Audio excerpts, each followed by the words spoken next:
Hello, class. Welcome back. We are ready for lesson 16-2. I can classify quadrilaterals by their properties. This is our second to last lesson. We have one more lesson after this. Can you believe that? Oh my goodness. If you are still doing these math lessons, I am so proud of you and just very pleased with you. So great job. So quadrilaterals, quad means four.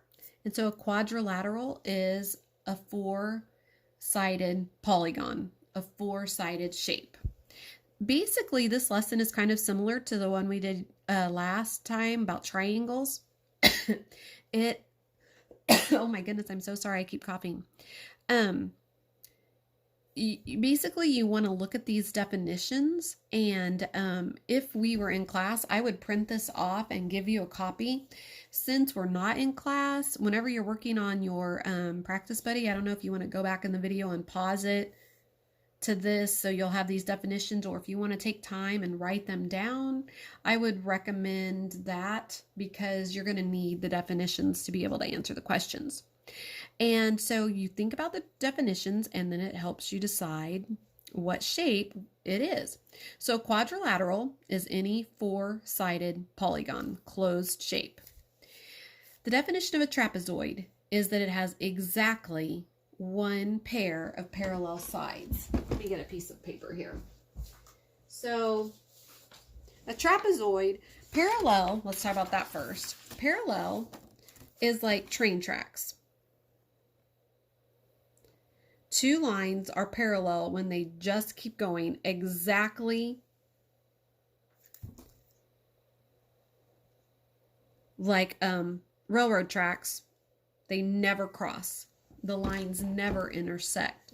So they'll just keep going infinitely like this. I'm not drawing this very straight, but they'll just keep going. They'll never cross. They'll never intersect. Like these lines are not parallel because right here they intersect. These lines are parallel. They're going to just keep going forever. So a trapezoid has four sides of quadrilateral, four-sided shape that has one pair of parallel sides. So for example, we could do, here's our parallel. That's a trapezoid. Oh, sorry. That's a trapezoid. You could do one with a right angle.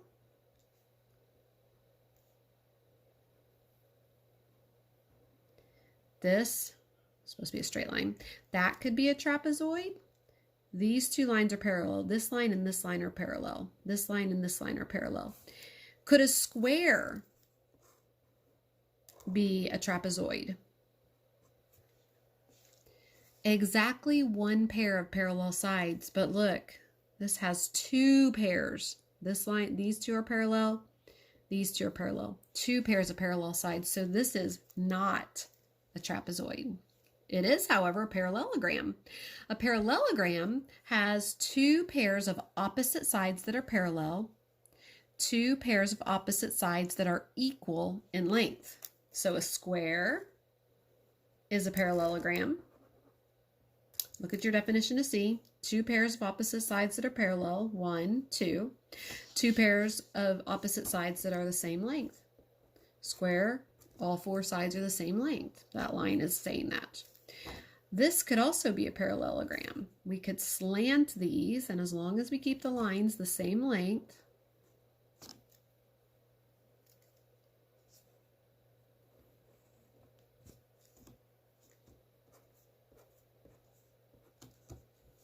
we have a parallelogram.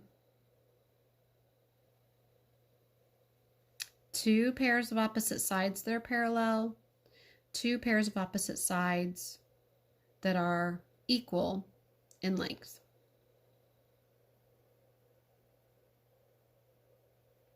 So let me just point out, oh, whoops, sorry. If you had something like this, this could also be a parallelogram. These sides are parallel, these sides are parallel. This is the same length, and then these two sides are the same length. So all four sides don't have to be the same length to be a parallelogram. We could have these two sides are the same length and these two sides. Rectangle. You guys are probably pretty familiar with rectangles. Two pairs of opposite sides that are parallel and four right angles. This is a rectangle. Here's our standard rectangle.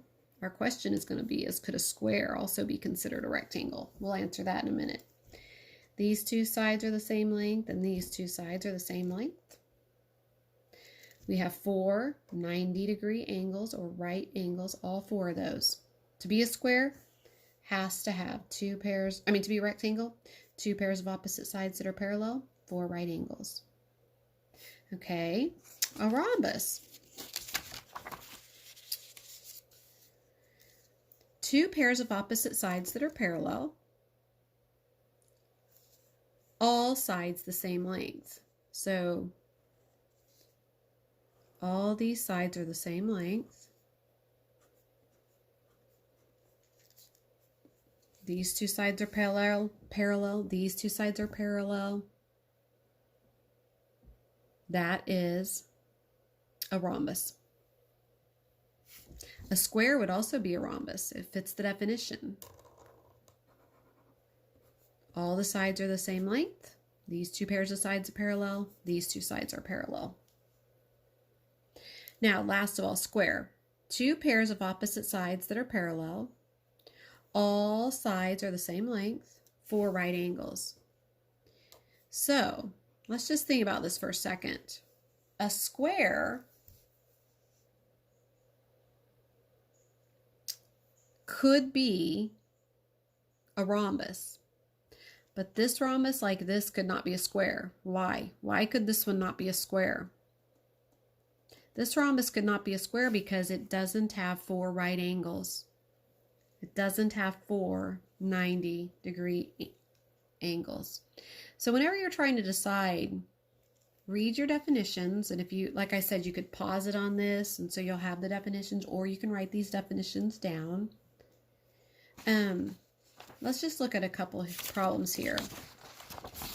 It says, sorry about the shadow. There we go. How are a square and a rhombus alike? Well, just look at your definition to answer. How are a square? A rhombus has two pairs of opposite sides that are parallel. Look, so does a square.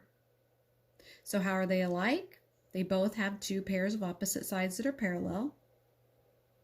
Look, all sides are the same length. All sides are the same length. That's another way they're alike. Rhombus and square. All sides are the same length. But here's how they're different. A square has to have four right angles.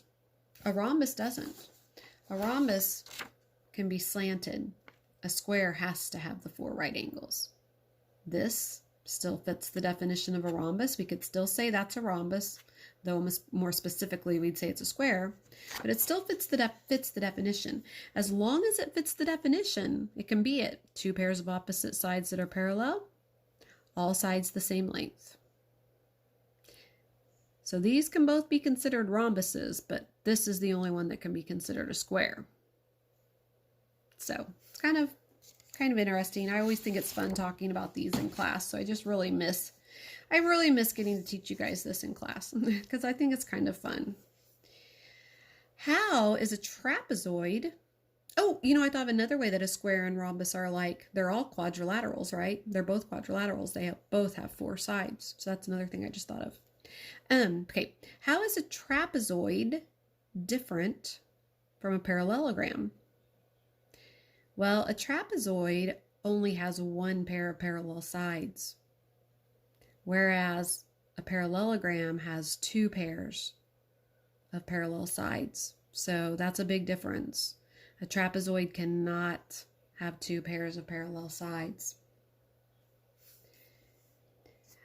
Use as many names as possible to identify each polygon. Okay, let's look at this one. So these are some 90-degree angles here, all four of these. They didn't put lines on here, but this looks to me like all four of these are the same length. So let's think of some names here. Well, it's a four-sided shape, so it's a quadrilateral. That's the most basic or generic name. To be a quadrilateral, the only thing is it has to have four sides and it has to be closed, not an open. So That's our most basic definition there. Four-sided shape, quadrilateral. Is it a trapezoid? Exactly one pair of parallel sides? No, it has two pairs of parallel sides. Is it a parallelogram? Let's look at the definition. Two pairs of opposite sides that are parallel. Yes. Two pairs of opposite sides that are equal in length. Yes. It meets the definition. When you're trying to decide, look at the definition and see if it fits. I like to just read through them. Rectangle, let's see if it is. Two pairs of opposite sides that are parallel. Yep, we've already established that. Four right angles. Now, this kind of makes some of my kids like, what? Because growing up, all through the years here, whenever you've thought of a rectangle, you've thought of a shape more like this. But this does fit the definition of rectangle, so it is considered a rectangle. That's not the most specific name for it, but it does fit the definition. What about a rhombus? Two pairs of opposite sides that are parallel. Yep. All sides the same length. Again, this is not your typical what you think of as a rhombus, at least not for me. If you've even thought much about rhombuses, I don't know, because that's not necessarily as common, but it does fit the definition. When I think of a rhombus, I usually think more of this shape right here, but that does fit the definition, so it is a rhombus. And last of all, square. Two pairs of opposite sides that are parallel, check. All sides the same length, check. Four right angles, check. This is the most specific name, and this is the name that you were probably most likely to say this shape is. But it is all of these things. It is a quadrilateral, it is a parallelogram, it is a rectangle, it is a rhombus, it is a square. So that's what you do to do your practice buddies today. These are the properties, or the definition. Properties is just kind of a fancy word for, what it's made up of. And so that's what you're doing. I hope you're having a great day. I sure do miss you. And I will talk to you again on Friday when I do our last math video.